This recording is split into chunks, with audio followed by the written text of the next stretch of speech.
Hello everybody, I'm here with Drogo and we're going to have a look at his replay today.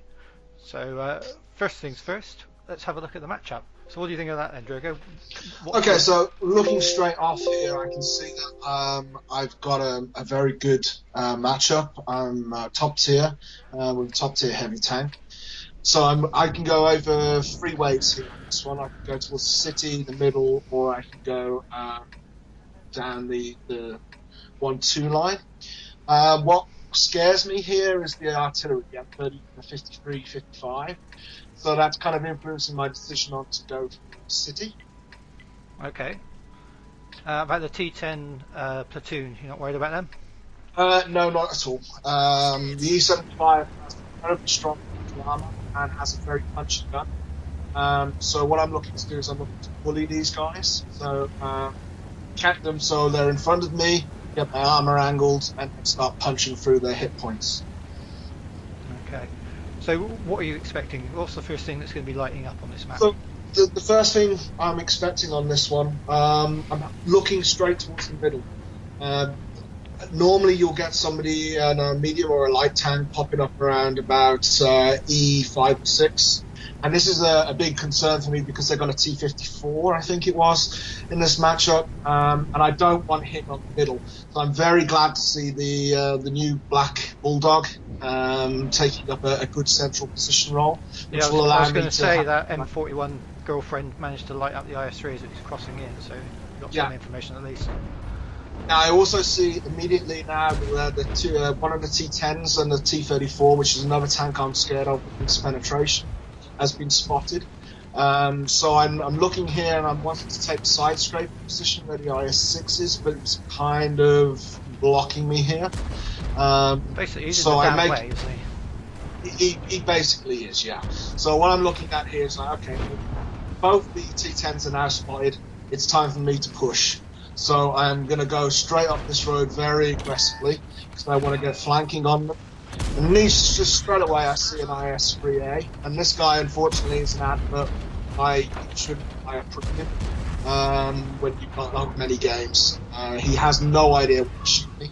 I've waggled a lot, kept my lower front plate as angled and as covered as I can, and I'm just pushing it.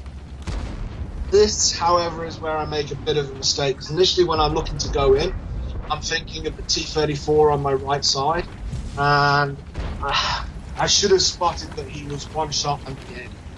So I waste a bit of time here, which is... So the position the T10s have gone into on the key wall, right on the corner, is that a good position to go to? It's not one I would normally go to. Not when you're a top tier heavy tank, no. If you're in a bottom tier or maybe a medium and you want to play some bizarre reason, then you can get some interesting tanking shots from people that are moving on the side straight. But as a top tier heavy, no, this can be terrible. So much. What I'm looking to do here is put it through the flat side of the angled front armour. This before, yes, I don't know why I decided to try and push out. And the T10 that's with me now is terrible reverse subject. Okay, so again here, straight through the front axle on that one. Yeah, I'm looking to just use my hit points now, bounce on the IS, push on to the IS, the T10. I've spotted that he's turning around, so I'm just going to go straight around, bully him as much as I can, good damage in and clear him out. The main thing here is, if you look at the time, we're only 11 minutes and 30 seconds in when I get this one, when this guy goes down, and our flank is cleared 3.5 minutes. What we're looking to do is push as hard as we possibly can to clear our flank. We can see the other flank is starting to fail, so we need to get round as quickly as we can. So I would have gone for the middle in here, but I guess they haven't got very many tanks left, so going straight to the cap is probably the better choice. What I'm concerned about here, from going for the middle, is they still have two very large tank destroyers left and a medium tank destroyer.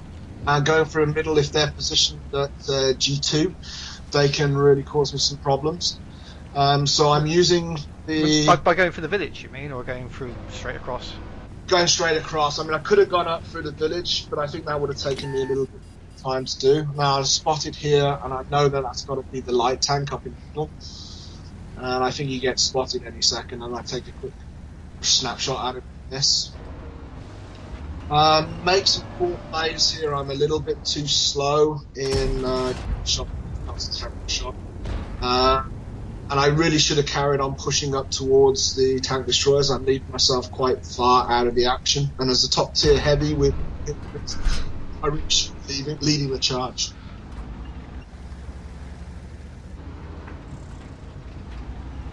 That's optimistic, that one, but it's going to go in, isn't it? I think so. Yeah, straight into his turret. I mean, you got the Izu and a Ferdinand left. Oh, the Izu's been taken apart. Yeah, the Isu's going to go down very quickly. It's just going to leave 30, and the CDC really is the main threats. I think the CDC was a good player from when I looked at this with a bit of WN8 attached. Yeah, decent WN8, and I was a little bit concerned about him being able to come on the flank, but watch towards the end, you'll spot that there's, unfortunately I should have taken a snapshot there. Missed the opportunity on that guy. If you've got a chance to shoot, just take a snap. It might go in, it might not.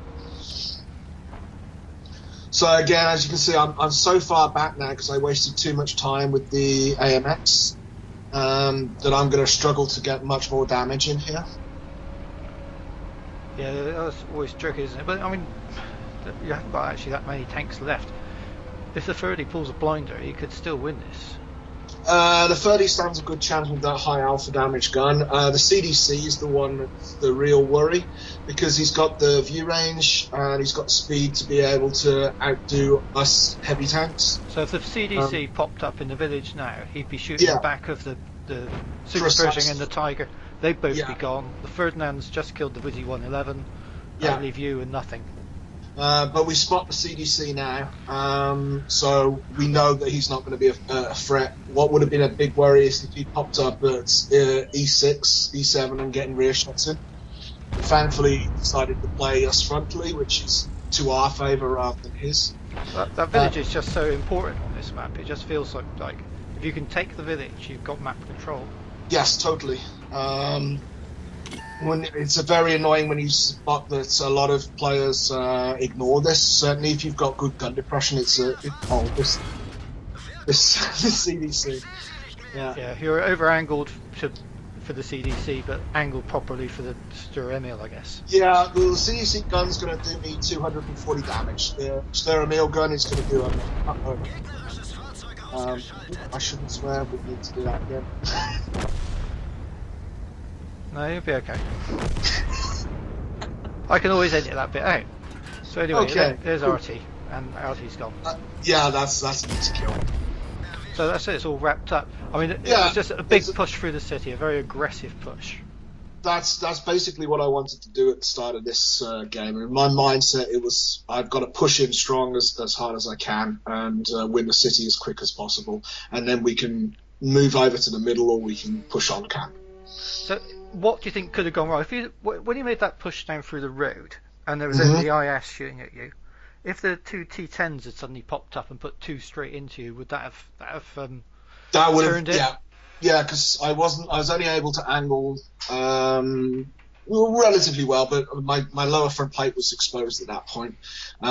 So if the T10s hadn't have been in that position and hadn't been spotted, and I knew that they were not going to be able to put shots into me, then that could have gone bad. What also could have been a problem is if the ISU 152 was camping at the back, moving forward. That would have been a big chunk of hit points gone, but it's so rare that that's going to happen. It was a calculated risk. Oh yeah, the tank destroyers generally tend to go to the horrible campy tank destroyer position where they can't hit anything anyway. Yeah, precisely.